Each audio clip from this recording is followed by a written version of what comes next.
Hello again, everyone, and welcome to a brand new edition of Zips Weekly with head football coach Joe Moorhead, brought to you each week by Brian Hegan Cooling and the Akron Fairlawn Hilton Hotel. Well, it was an open date for the Zips this past weekend, but they will be home this Saturday at 3:30 against Eastern Michigan and the following Saturday against Buffalo, which will be a noon kickoff over at InfoCision Stadium. Hope you're making plans to be at both those games as the Zips get back into Mid-American Conference action. Which brings us to that Western Michigan game 2 weeks ago up at Kalamazoo, which was reminiscent of 2017 when Waldo Stadium was flooded. The Zips had to spend the night. They came back on Sunday to knock off Western Michigan. Coach, looking back at that game, we had hail, we had sleet, we had lightning, we had rain. It was a miserable night. They stopped the game with 4 minutes to go in the third quarter. That was a night to remember and maybe forget, too. Yeah, certainly a very unique and challenging situation to be playing a game and it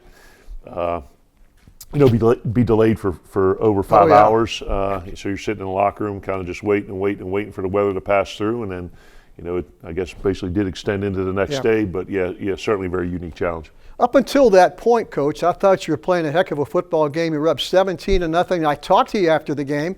Over 500 yards of total offense. You're the one that brought up to me the mistakes, the fumbles, penalties really cost us that football game. Yeah, we came out of the gate smoking and, jumped out to a 17-point lead, and it was as good of a quarter that we played here in over 2.5 years. And then unfortunately we, fielded that punt inside the 5 and fumbled it and gave them a touchdown and momentum. And, really for as good as we played in the first quarter, we played just equally as bad in the second quarter. But found ourselves, in the fourth quarter, down 7 with a chance to win it. Looking back with that game not getting over till about midnight, another 4.5-hour bus trip back to Akron, I guess that open date came at the right time. It was good, and anytime you have an open week, you want to take advantage of it by recharging mentally and rehabbing physically, and also utilizing the practice time to get our young guys some developmental work, and then also getting a jump start on Eastern Michigan.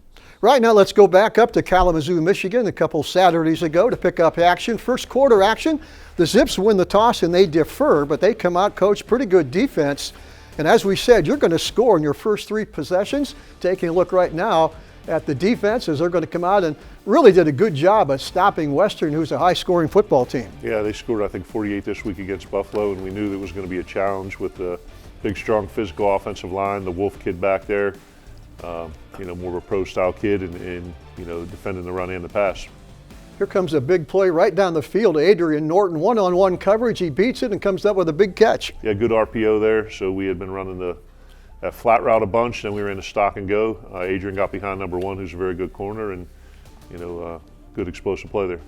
Ben Finley going to keep it and gets down, and now we're going to kick a field goal to give us a 3-0 lead. That's a 39-yard field goal by Garrison Smith. Yeah, disappointing because we had an opportunity when we got down there in the red zone, ran a couple draw plays that we didn't block particularly well, but settled for 3 instead of 7. Yeah, Zips up 3-0 early in the football game. Again, good defense again.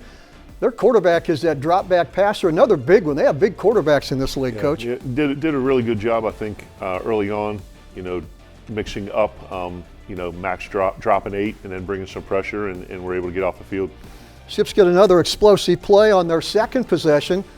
That's the running back Jordan Simmons coming out of the backfield. Nice catch and yardage after the catch. Yeah, we caught him in man-free coverage. They blitzed the will, and then the Mike had the back and wasn't able to get through the pick route by the by the receiver or tight end, and we were able to get it to Jordan. Here's a nice throw to Taj Bullock. Comes back to catch at the 2-yard line. Yeah, Taj had his best game of his career here.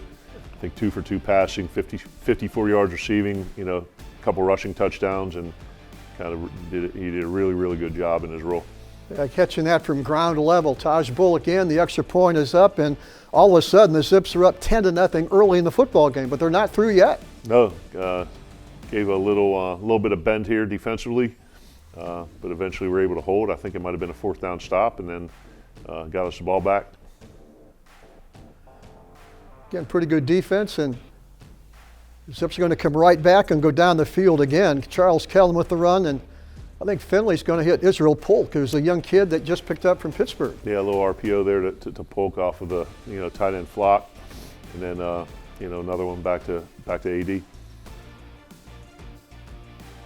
Finley going to throw it down again.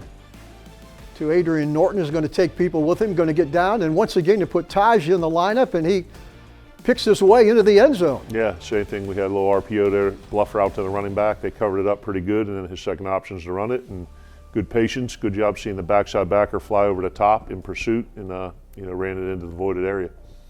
Extra point is up and good. People forget that Taj is about 225 pounds, so he's a tough guy to bring down. He's a big kid, runs fast, runs physical. You see the hail starting to come down there. So the Zips up 17-0. You could see the rain. That was some hail too, wasn't it, Coach? Yeah, yeah, just about everything. Up there getting that lake effect from Lake Michigan. It was coming down all over the place up at Kalamazoo. Zips coming right back with another big play.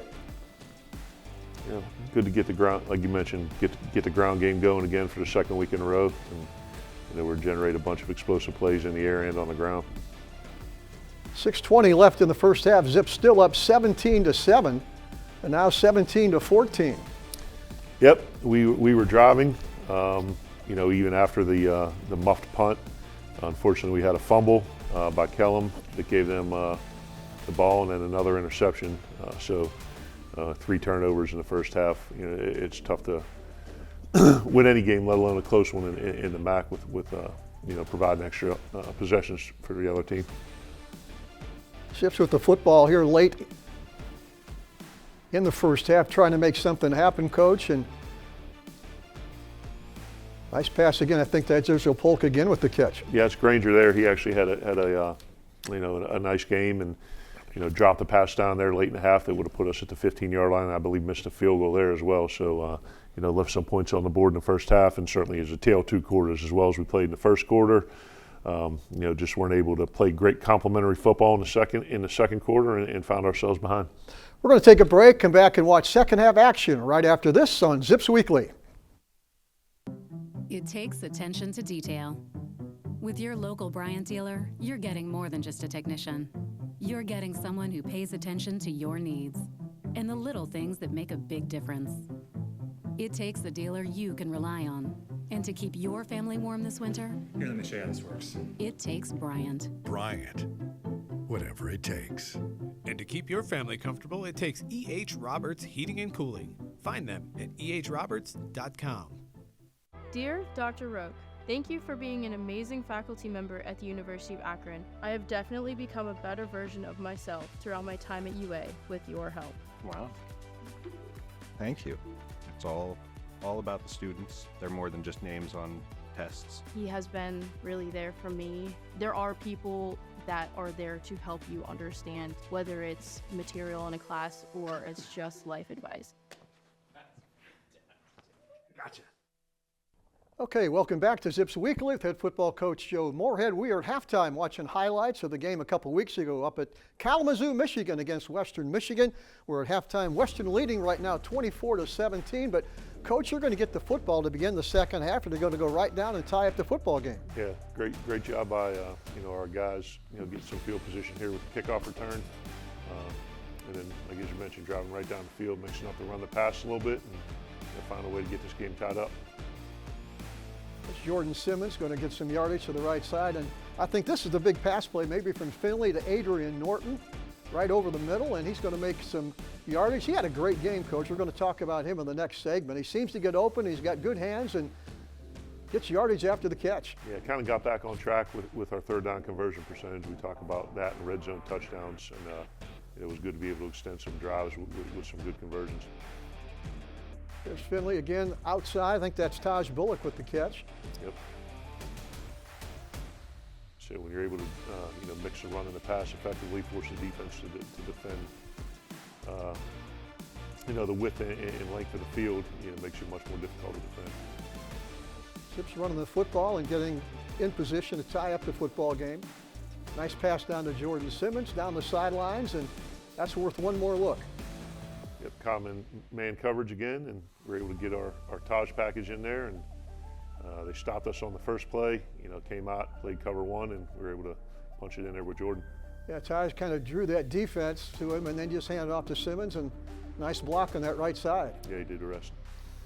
Extra point's going to tie up the football game, and right now it is 24-24 with a lot of football left to play. And again, the defense with the tie, they can come in and do some good things. Yeah, we did a nice job limiting the explosive plays in the game. Passes of 15 or more, runs of 12 or more to 8. But we didn't do a good job, getting off the field on third down defensively. And then there were a couple fourth down conversions, and for the second week in a row didn't generate any takeaways. So did a nice job limiting the big plays, but got to get off the field on third down and got to create some extra possessions for our offense. Nice defense right down there in the goal line. You can see the Zips heading to the locker room. There's 4 minutes and 2 seconds, I guess, left, and they're going to stop the game, Coach. And when you come back, it's a different football game. Yeah, it's just about the next day, and our kids, I thought, handled the kind of delay pretty well there, but obviously not well enough. So we came out, gave up a field goal, down 10, and then, as you'll see, we continue to drive down there, have a chance to cut it within 7. We jump off sides on the 4th and 1, and then get a pass interference on another drive that would have put us inside of the 20. So that was really kind of the difference in the game. Yeah, you're right. Those 2 possessions, Coach, it looked like he had momentum going. It's a nice play right down the sidelines, and the penalties were a killer. Yeah, no it doubt was about on it. this drive right here. Taj was just one man away from springing this thing. If he could step out of that tackle, probably scores. But as you mentioned, we, a couple fourth downs that we had an opportunity to convert, one by penalty and then one by an offensive pass interference. And even so, the defense held, got us the ball back, and then we drove down and needed 2 scores, went to kick the field goal, and weren't able to put it. It was I guess the refs had the best view, but missed our second field goal of the game. You did enough good things, Coach, offensively to really, I think, set this offense for the next 5 games. Yeah, and this is a 2-minute drive here. Got a good post route to AD against a 2-high look, and kind of march that thing right down the field. And then weren't able to. We wanted to kick the field goal and then go onside kick. I believe there was 1:05 left in the game. So it's a tough loss to be within touchdown in the 4th quarter again and not be able to close it out. Exactly. Of course, as we said, the weather was key in that one with the Zips playing great football. With 4:02, they stopped the game, and the Zips end up losing that football game 34-24. But again, Coach, you did enough good things offensively. This is the way you want to play football. Yeah, I think we took another positive step forward. Second week in a row that we met our explosive play goal. Did a much better job converting third downs. Still have to turn those possessions in the red zone into touchdowns instead of field goals. But the biggest issue was obviously the turnovers. Exactly. Three on offense and 1 on special teams. Can't win games that way. We're going to take a break, come back with segment 3. We'll talk about some of the individual performances for that game against Western Michigan right after this timeout. It takes attention to detail. With your local Bryant dealer, you're getting more than just a technician. You're getting someone who pays attention to your needs and the little things that make a big difference. It takes a dealer you can rely on. And to keep your family warm this winter, Here, let me show you how this works. it takes Bryant. Bryant, whatever it takes. And to keep your family comfortable, it takes E.H. Roberts Heating and Cooling. Find them at ehroberts.com.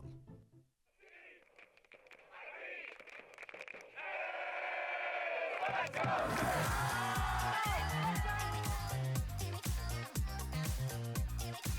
on over and check out what we're doing.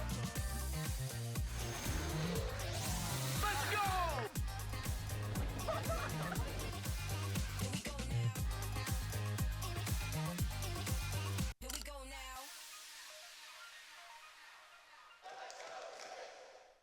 Well, each week this time we take a look back at the previous game, some of the outstanding performances for individual players. And Coach, let's start with Taj Bullock. This is the most active we've seen him since that Ohio State game. He really did some good things, and once you get him involved, that can really open up the offense. Yeah, and as we've talked about before, he's one of our best playmakers, and we got to do a good job putting a game plan together that allows him to take advantage of his abilities. And this happened to be a week where we felt comfortable.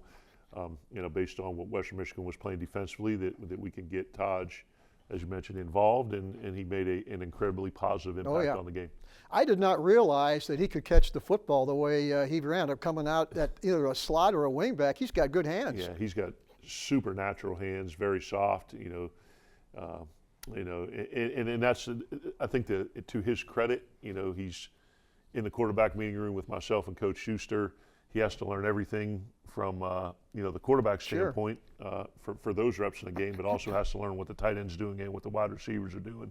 So it puts a lot on his plate. He's done a great job preparing, and it was good to see him come out and have his best game of the season. Does he enjoy that aspect of the game, catching the football? I know he loves being a quarterback. He's been a quarterback probably most of his life, but I'm sure he loves getting involved and catching the football. Yeah, absolutely. And a guy that's that talented, who has aspirations to play at the next level, to make yourself kind of a Swiss Army knife, where guys like Tommy Stevens at Penn State, who's was drafted and ended up playing in the CFL in that kind of role.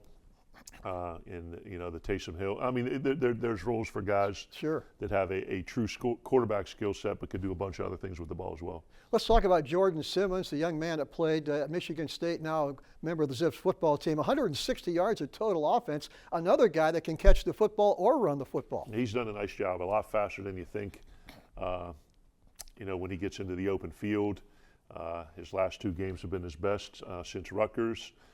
Can run it, can catch it, has been improved in pass protection, and someone we got to find a way to create some open space for. It looks like the offensive line is starting to gel. You're getting the same guys in there each week. Josh Blanchard grading out, I think, as one of the top tackles in the league. So are you pleased with that group, the way they progressed? Yeah, for the second week in a row, our run game has improved. Not necessarily where we want it to be, but functional and has created some explosive plays. And as you can see, when we do a good job giving Ben time in the pocket and allow him to get settled in, we've got, I think, a scheme that could get guys open and receivers who can catch a ball and make plays. So it is another positive step forward for the O-line. Seems like every week we talk about Adrian Norton. This week he had 8 catches for 168 yards. He's playing like an all-MAC wide receiver. Yeah, I think 28 or 30 catches, just over 500 yards, 3 touchdowns. And, we talked about AD last year, kind of in some of the segments where you talk about the guys that are, going to be good players down the road, and this is what we envisioned for AD when we recruited him. Yeah. Brian McCoy, again, leads that Zip defense. Again, he's the leader out there. You can tell by his body language. He loves to play the game and is active from sideline to sideline. Yeah, Brian, team captain, a guy who wears his emotions on his sleeve most of the time in a good way. Yeah. And has been able to manage that a lot better the past few weeks. But certainly he's a sideline-to-sideline guy, can get upfield in the pass rush and finds a way to notch double-digit tackles every week. Talk about the depth in the defensive line, Coach. You got a lot of bodies in there right now, keeping guys fresh. But I thought they played well early, shutting down that Broncos running game. Yeah, we did a lot of drop 8 on early downs, which negated a little bit of the pass rush. We've been having trouble getting a rush with 4. Yeah. But I think in some of the third down situations where we're, rushing 5 or more and getting some one-on-one opportunities for our defensive ends, that they were able to, push the pocket back a little bit. And I think we ended up with 2 sacks on the game, if I'm not mistaken. Talk about quarterback Ben Finley, 24-36, 395 yards. It seems like when he has a clean pocket, he can really throw the football. Yeah, another positive step forward for Ben as well, between the Bowling Green game and this game, and did what a good quarterback does. He's able to make his pre-snap reads, get the protection directed the right way, drop back, read the coverage, and get the ball to his playmakers. And anytime he could throw for close to 400, it's a good day. But certainly got to limit the times on that we turn the ball over. He also can do some damage running the football. He can make that quick decision. Nobody open. He's going to take off and get some positive yardage. Yeah, whether by design or improvisation, and a lot of the RPO stuff that we do where we read the end and get him on the perimeter. He has options to throw the ball down the field if the people, get cut loose or run the ball. Yeah. So he's definitely a guy, when you have a quarterback who can make plays with his feet, it forces the defense, to add another layer to their run stopping. As we mentioned, the Zips back home on Saturday afternoon, 3:30 kickoff against Eastern Michigan. We're going to take a break, come back and talk about Eastern Michigan right after this. It takes attention to detail. With your local Bryant dealer, you're getting more than just a technician. You're getting someone who pays attention to your needs and the little things that make a big difference. It takes a dealer you can rely on. And to keep your family warm this winter, Here, let me show you how this works. it takes Bryant. Bryant. Whatever it takes. And to keep your family comfortable, it takes E.H. Roberts Heating and Cooling. Find them at ehroberts.com. Dear Dr. Kapler, you have shown over and over the immense love and passion that you have for developing not only great students, but more importantly, great humans. That's beautiful. I absolutely feel the same way, not only about you, but about all my students. It's so rare that you're going to meet someone that says, hey, you as a person, I care about you and I love you. And she does that for so many students. Do I get to hug him?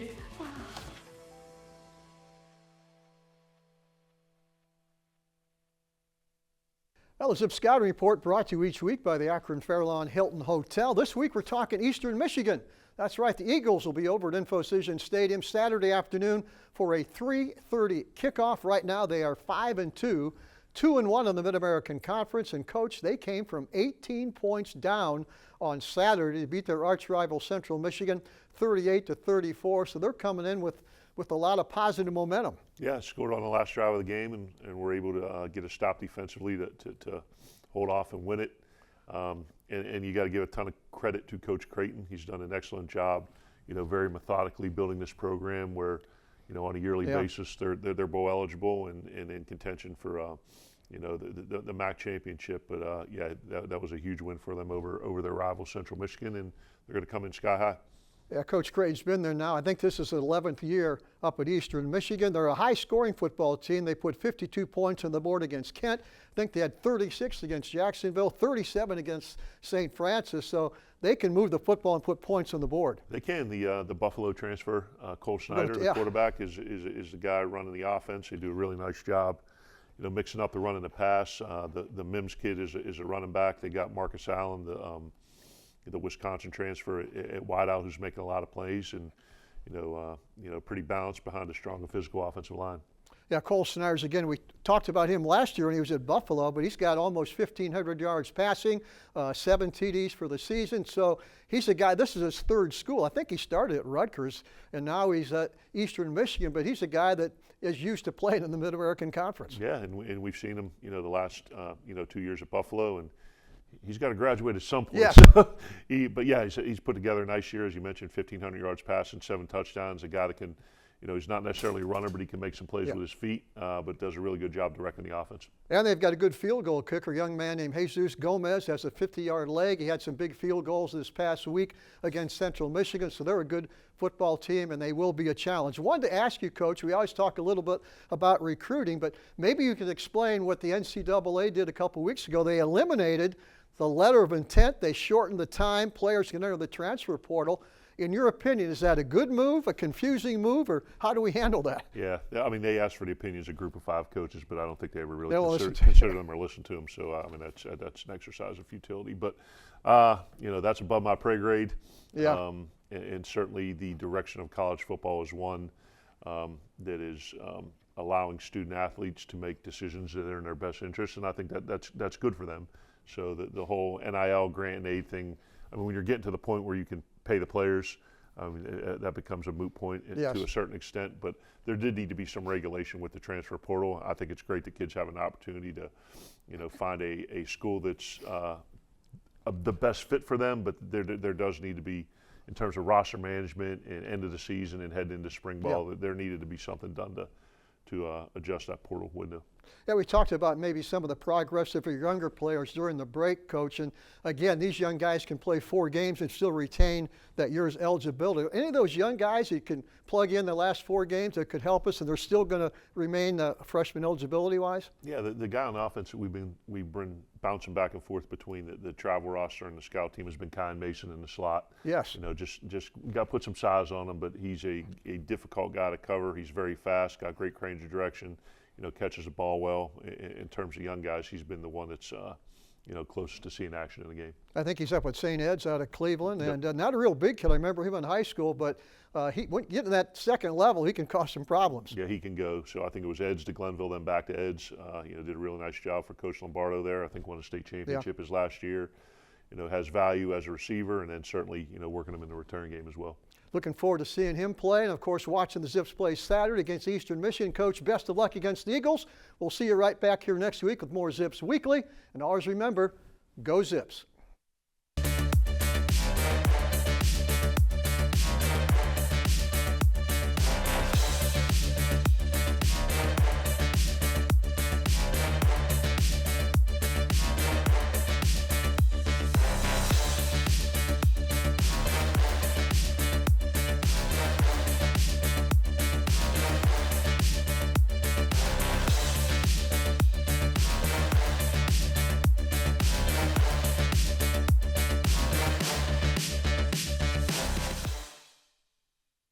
has been a presentation from Learfield IMG College.